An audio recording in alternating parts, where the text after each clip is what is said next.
میرے بزرگوں، دوستوں، ساتھیوں، ہمیں یہ بہانہ وہاں نہیں چلے گا۔ ہم آج تو بہانہ مار لیں گے، کسی کے سامنے چلا لیں گے، لیکن کل بروز قیامت جب سوال و جواب ہوگا قبر کے اندر، تو پوچھا جائے گا، ہاں بھائی، بندے کو آگے نہیں جانے دیا جائے گا جب تک 4 سوالوں کے جواب نہیں لے لیے جائیں گے۔ سب سے پہلے یہ پوچھا جائے گا، ہاں بھائی، زندگی کہاں گزاری ہے تو نے؟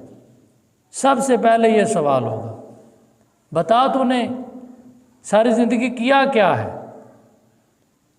بندہ پھر بات ہے، لیکن اللہ تبارک و تعالیٰ اصل پوچھے گا، تو نے کیا کیا، میرے لیے کیا کیا، میری رضا کے لیے کیا کیا ہے؟